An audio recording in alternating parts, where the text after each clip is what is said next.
আসসালামু আলাইকুম, সবাইকে শুভেচ্ছা জানাচ্ছি। মাসুম মাহবুব। দর্শক দেখছেন অভিনেতা ইউটিউব চ্যানেল এবং মাসুম মাহবুব ফেসবুক পেজ। আহ আমাদের হাতে আজকে অনেকগুলো ব্রেকিং খবর আছে। ব্রেকিং খবর মানি আমেরিকা এখন ইরানের দুয়ারে ঘুরছে যুদ্ধবিরতির জন্য। পাকিস্তান মধ্যস্থতায় মাঠে নেমেছে। কি চলছে আলোচনায়? পাশাপাশি যখন আমেরিকা ইরান সমঝোতা বা আলোচনার টেবিলে বসতে চায়, তখন সেই রাষ্ট্রটি আবার আমাদের নেতা কাকুর দেশটি আবার ইরানে ব্যাপক অ্যাটাক করেছে। ব্যাপক মানে ব্যাপক। ইরানের পেট্রোলিয়াম প্রতিষ্ঠানগুলোতে, ইরানের বিজ্ঞান চর্চা কেন্দ্রগুলোতে, গুরুত্বপূর্ণ টার্গেটগুলোতে হিট করেছে। ইরানও পাল্টা তাদের উপর অ্যাটাক করেছে এবং গালফ কান্ট্রিতেও ইরান তার বড় আকারে আক্রমণ চালাচ্ছে। পাশাপাশি গত ৭২ ঘন্টার ইরানে আমেরিকার অভিযান নিয়ে নানান রকম তথ্য এখন বেরিয়ে আসছে। মার্কিন কি বলবো ইন্টেলিজেন্স প্রতিষ্ঠান বা গোয়েন্দা বাহিনীর যে সবচেয়ে গৌরবের জায়গা সিআইএ, তাদের সাবেক বড় বড় কর্মকর্তারা ইরানের দুঃখিত আমেরিকার ব্যর্থতাগুলো এখন প্রকাশ্যে আনছেন। এক কথা, ইরান এই লড়াইতে এখন পর্যন্ত আমেরিকাকে যা উপহার দিয়েছে তার মেনে নিতে পারছে না তারা। দর্শক, আমেরিকায় ইরান যখন আলোচনার টেবিলে ইসরায়েল কেন আক্রমণ করছে, এটা নিয়ে আমাদের নতুন করে অনেকগুলো তথ্য আপনাদের দিতে হবে। চলেন আমরা ফিরে যাচ্ছি মূল আলোচনার মধ্যে। আমেরিকা ইরানে এসছিল একজন পাইলট উদ্ধার করবে। এটা নিয়ে আজকে আমি ৪টার সময় একটা লাইভে মোটামুটি তথ্য আপনাদের দিয়েছি। আরও যে তথ্যগুলো সংযুক্ত হয়েছে নতুন করে সেগুলো দেব। তো আমেরিকা মূলত পরিকল্পনা করে এসছিল পাইলট উদ্ধার করবে ইরানের ভেতর থেকে। পৃথিবী তাই জানে, গণমাধ্যম তাই বলেছে। কিন্তু ইরান জানে ভিন্নটা। ইরান জানে পাইলটের নাম করে তারা আসবে ইউরেনিয়াম ধ্বংস করতে, ইরানের গুরুত্বপূর্ণ অবকাঠামো ধ্বংস করতে, এবং পারলে সেই ইউরেনিয়াম লুট করে নিয়ে যাবে। তো আমেরিকা আসবে কলা বেচতে আর দেখে যাবে রথ। টার্গেট এটা ইরান বুঝে গেছে, কারণ ইরানের সাথে আছে পৃথিবীর অন্যতম দুই পরাশক্তি চীন এবং রাশিয়া। প্রথমে যে কাজটি হয়েছে, চীনের স্যাটেলাইটগুলো প্রতি মুহূর্তে ইরানকে তাদের রিয়েল টাইম স্যাটেলাইট ইনফরমেশনগুলো দিচ্ছিল। অর্থাৎ উপগ্রহের মাধ্যমে চীন এবং রাশিয়া ইরানকে যে ডাটা ট্রান্সফার করছিল, তথ্য বা ইনফরমেশন দিচ্ছিল, এগুলো ইরান বুঝতে পারছিল। মার্কিন ১.৫ ডজন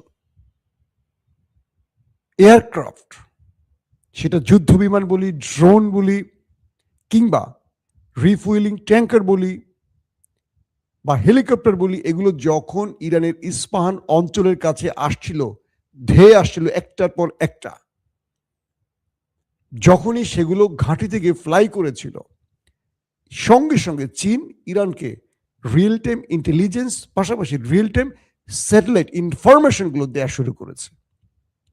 ইরান অবগত হয়ে গেছে যে আমেরিকা একটা বড় কমান্ডো অপারেশনের জন্য ইরানে প্রবেশ করতে আসছে। কিন্তু আমেরিকা ততক্ষণে বোঝেনি যে ইরানের তাদের এই খেলা বুঝে ফেলেছে। ইরান তাদের খেলা বুঝে, কারণ এর আগ থেকে তারা অনেকগুলো ছক তৈরি করে খেলেছে। তো সেই মার্কিন পরিকল্পনাটা বুঝে ইরান তার ছক সাজিয়ে ফেলেছে। আমেরিকার চেষ্টা ছিল ইরানের ঢোকার আগেই তারা ইরানের রাডার সিস্টেমকে অকেজো করে দেবে, রাডার সিস্টেমকে তারা অচল করে দেবে। ওই সময়টিতে কোনো রাডার কাজ করবে না, প্রতিরক্ষা ব্যবস্থা কাজ করবে না। কিন্তু আমেরিকা বারবার চেষ্টা করেও পারেনি। ইরান তার সক্ষমতা দিয়ে তার রাডার সিস্টেমকে চালু রেখেছে।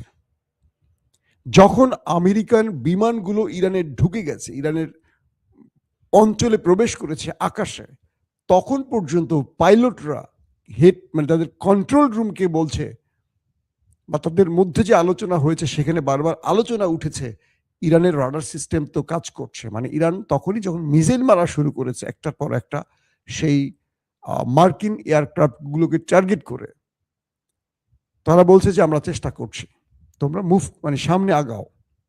কিন্তু পাইলটরা দেখছিল একটার পর একটা মিসাইল মানে প্রতিরক্ষা ব্যবস্থা থেকে ছুটছে ইরান। একটা পর্যায়ে আমরা জানলাম যে তারা সেখানে আক্রান্ত হয়েছে।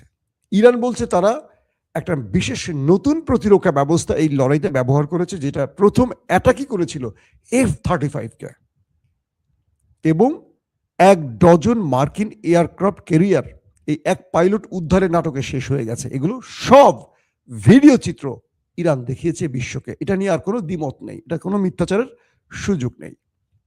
গেল এই পর্যন্ত আলোচনা। প্রশ্ন হলো, চীন ইরানকে যে ইন্টেলিজেন্স তথ্য দিচ্ছে বা রাশিয়ান গোয়েন্দারা ইরানকে যে তথ্য দিচ্ছে, ইরানি গোয়েন্দারা সেগুলোর সাথে নিজেদের তথ্য শেয়ার করে মিলিয়ে যে অপারেশন প্ল্যান করছে, এবং চীনের রিয়েল টাইম স্যাটেলাইট ইনফরমেশনগুলো এত পারফেক্টলি একদম লাইভ, মানে আমেরিকার বিমানটা কোথায় যাচ্ছে, কোন মুভমেন্টে আছে, কোন দিকে মুভ করছে, তাদের টার্গেট কি, এই জিনিসগুলো প্রতি মুহূর্তে ইরান পেয়ে যাচ্ছিল, যে কারণে ইরান তার অপারেশন প্ল্যানটাকে দুর্দান্ত সাজিয়েছে। ইন্টারেস্টিং ব্যাপার হলো, ইরান যখন শত্রুকে মোকাবেলা শুরু করে, ইরান ওইখানে কয়েকটা ভাগে, আমি এটাকে লং করবো না, কারণ এটা আমি 4টার সময় যে লাইভটি করেছি সেখানে ডিটেল বলেছি। আপনারা একটু প্লিজ অনুগ্রহ করে আমার আগের যে লাইভটা ছিল সেটা শুনবেন। তো এইভাবে ইরান আমেরিকাকে বোকা বানিয়েছে, কিন্তু আমেরিকা ইরানকে বোকা বানাতে পারেনি।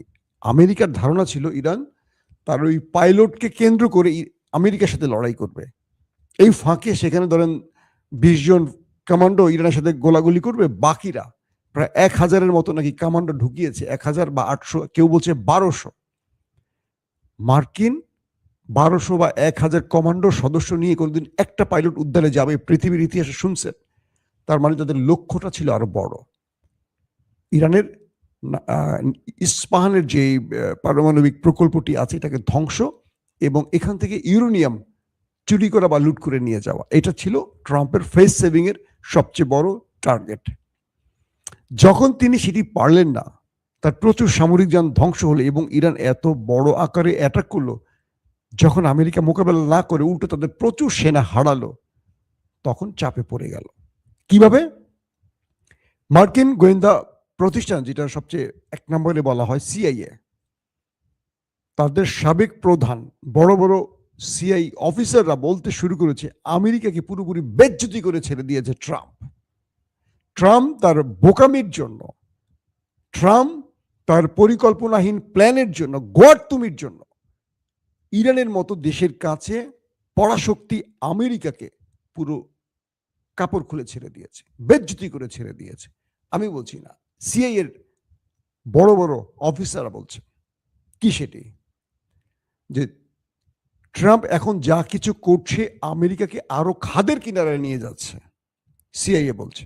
তারা বলছে যে পরিকল্পনায় ট্রাম্প অপারেশন করছে, এই অপারেশনে কখনো তারা বিজয় পাবে না। এগুলো পূর্বেই ট্রাম্পকে বলা হয়েছে, কিন্তু তিনি নেতানিয়াহুকে খুশি করতে গিয়ে এই যুদ্ধে নেমে আমেরিকাকে বেজ্জতি করে ছেড়ে দিয়েছে।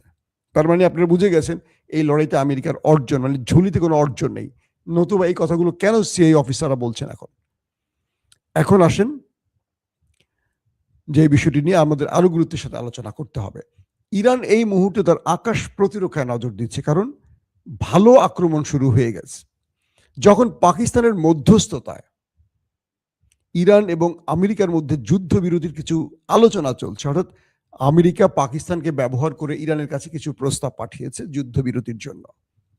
প্রথমে বলছিল 48 ঘন্টা, ইরান না বলে দিয়েছে। ট্রাম্প তারপর 45 দিনের একটা প্রস্তাব পাঠিয়েছে, সেখানেও ইরান বলছে যে আমাদের শর্তের বাইরে কোনো আলোচনা হবে না, মার্কিন কোনো শর্ত নেই, শর্ত আমরা দিব, তারা মেনে নেবে, কারণ তারা যুদ্ধ চাপিয়েছে, তারা আগ্রাসন করেছে, তারা দখলদারিত্ব করছে। তো পাকিস্তান ইরানকে বোঝাবার চেষ্টা করছে। ইরান পাকিস্তানকে বলে দিয়েছে, তুমি তোমার প্রভুকে বলে দাও যে আমরা এই চুক্তির বা এই শর্ত যেগুলো আমরা প্রকাশ্যে এনেছি বিশ্বব্যাপী, এর বাইরে কোনো আলোচনায় যাব না। আর আমেরিকা যদি আমাদের ধ্বংস করে দিতে চায় করুক, যদি আমাদের পাথরের যুগে পাঠাতে চায়, আমাদেরকে অন্ধকারে পাঠাতে চায়, আমাদের জাহান্নামে পাঠাতে চায়, আমেরিকাকে সেটা ট্রাই করতে বলো। আমরা আমেরিকাকে জাহান্নাম উপহার দেব, কারণ এই লড়াইটা আমরা শুরু করিনি। আমরা সিভিলিয়ান মারিনি, ইরানে হাজার হাজার সিভিলিয়ানকে কারা মেরেছে, তাদের রক্তের বদলা আমরা নেব। এখন যে আলোচনাটা চলছিল, তারপরও পাকিস্তানের মধ্যস্থতা, আরো কয়েকটি দেশের মধ্যস্থতায় ট্রাম্প মানে আমেরিকা এবং ইরানের মধ্যে আলোচনা চলছিল। ঠিক সেই সময়টিতে আবারও একই কাজ, এর আগেও যখন আলোচনা চলছিল আমেরিকা ইরানের মধ্যে, আলোচনা মানে এটা মধ্যস্থতাকারী রাষ্ট্র এই দুটোর মধ্যে আলোচনা করে, তারা দুজন মানে আমেরিকা ইরান মুখোমুখি বসতে, বিষয়টা এরকম না। তখনই আমরা দেখলাম ডক্টর আলী লারিজানিকে হত্যা করেছে ওই দেশটি, ইসরায়েল। ঠিক এবারও তারা একই কাজ করেছে। এবারও তারা কি করলো, ইরানের যে বিপ্লবী গার্ড বাহিনী আইআরজিসি, যিনি গোয়েন্দা প্রধান মেজর জেনারেল মোজিফ খাতিমি, তাকে হত্যা করেছে। বুঝতে পারছেন, আমেরিকা আলোচনার টেবিলে বসতে চায়, যুদ্ধবিরতির কথা বলছে ইরানের সাথে। সেই সময়টা আমেরিকার অন্যতম মিত্র মিস্টার নেতানিয়াহু কাক্কু কি করছেন? তিনি বুঝছেন যে আমেরিকা ইরান আলোচনা হয়ে গেলে তো তার খানা শেষ। তিনি সঙ্গে সঙ্গে আইআরজিসির যিনি গোয়েন্দা প্রধান মেজর জেনারেল মুজিব খাতিমিকে হত্যা করলো স্ট্রাইক চালিয়ে। আবার এখানে একটা খুব আফসোসের বিষয় আছে, যে ব্যক্তিগুলো ইন্টেলিজেন্স কন্ট্রোল করবেন কেন যেন বারবারই আক্রান্ত হচ্ছে। ইরানের মধ্যে এখন পর্যন্ত পুরোপুরি বিশ্বাসঘাতক নির্মূল করা সম্ভব হয়নি। একজন চৌখস অফিসার, খুব মেধাবী অফিসার এই মুজিব খাতিমি, তার মতো একজন ইন্টেলিজেন্স অফিসারকে প্রাণ দিতে হলো শত্রুর টার্গেটে স্ট্রাইকে। ইরানকে এখানে আরো পারফেক্টলি তার গোয়েন্দা বাহিনীকে কন্ট্রোল করতে হবে। যেটা বলেছিলেন মাহমুদ আহমাদিনেজাদ, তিনি বলছেন যে আমাদের ইরানে যারা গোয়েন্দা বাহিনীর দায়িত্বে আছে তাদের মধ্যেই মোসাদ বসে আছে। আপনাদের মনে আছে তিনি এমন একটি কথা বলেছিলেন। তো ইরানের মধ্যে অনেক বিশ্বাসঘাতক আছে, তার অবস্থান আমরা এই পর্যন্ত দেখলাম যে ইরান যতগুলো পাওয়ারফুল বড় বড় ব্যক্তিকে হারিয়েছে সবগুলো তাদের বিশ্বাসঘাতকদের দেয়া তথ্যে ইসরায়েলের স্ট্রাইকে মারা গেছে। এখন কি করবে ইরান?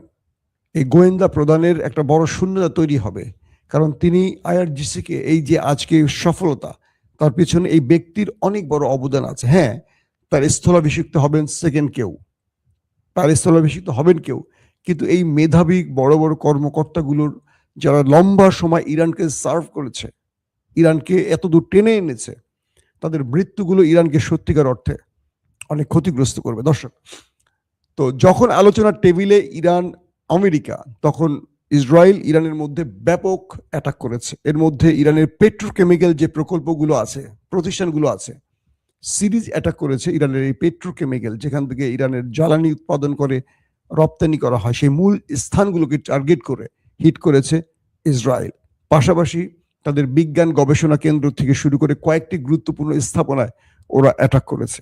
এবং এই অ্যাটাকের পরপর ইরানও সেই দেশটির ভেতরে অ্যাটাক করেছে। হাইফা থেকে শুরু করে কয়েকটি স্থানে তাদের অনেক কৌশলগত যেই গুরুত্বপূর্ণ অবস্থান বা স্থান বা প্রতিষ্ঠান, এগুলোকে ইরান ধ্বংস করা শুরু করে দিয়েছে। মানে যেই আক্রমণ ইরানে হয়েছে, ইরান তার চেয়েও ম্যাসিভ আকারে পাল্টা জবাব শুরু করেছে। শুধু জবাবটা এখানেই শেষ নয়, ইরান গালফ কান্ট্রিতে আরব আমিরাত থেকে শুরু করে বেশ কয়েকটি জায়গায় টার্গেটে ইরান হিট করা শুরু করেছে। এবং তাদেরও জ্বালানি ক্ষেত্রগুলো, অর্থাৎ যেটাকে আমরা তেল বলি, পেট্রোল ডিজেল যে প্রতিষ্ঠানগুলো, আরবের সেই জ্বালানি কেন্দ্রগুলোকে এখন ইরান টার্গেট করছে, কারণ ইরানের জ্বালানি কেন্দ্রগুলোতে টার্গেট করা হয়েছে।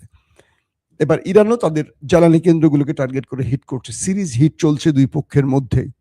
এবং আমরা যেটা বুঝতে পারছি যে ইসরায়েল দাবি করছে তারা 28 থেকে 30টি পয়েন্টে ইরানে আক্রমণ করেছে আজকে।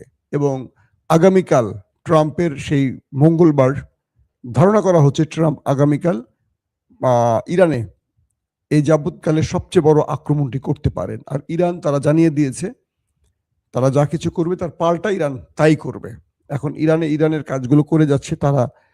আসলে বেসিক্যালি বোঝা হচ্ছে যে যখন আলোচনা চলছে তখন ইরানের উপর হামলা করে চাপ বৃদ্ধি করা হচ্ছে, যাতে ইরান আলোচনার টেবিলে বসে মার্কিনীদের শর্ত মেনে নেয়। আর ইরান বলছে যে আপনি চাইলে আরো বড় কিছু করতে পারেন। ইরান যে শর্তগুলো দিয়েছে সেখান থেকে ইরান এক পা এদিক ওদিক যাবে না। এই সিস্টেমে এখন যদি আপনি আলোচনায় আসেন, আমার শর্ত মেনে আসবেন। আমার যদি শর্ত না মানেন তাহলে আপনি যেতে পারেন বা আক্রমণ করতে পারেন, আপনার যেটা ইচ্ছা সেটাই করতে পারেন।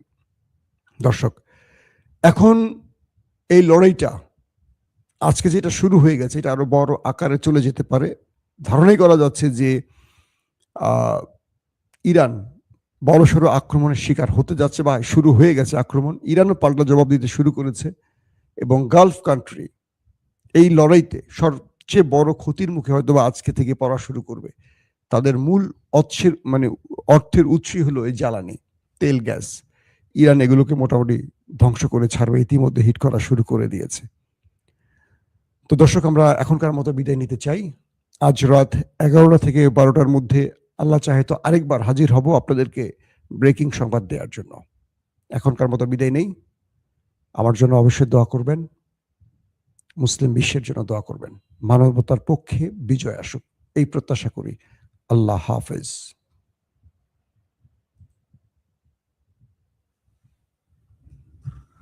ওপেন দাইস মানে সত্যকে সত্য বলা, মিথ্যেকে মিথ্যে বলা। আমরা শোনা কথা নয়, চোখে যা দেখি তাই বলি।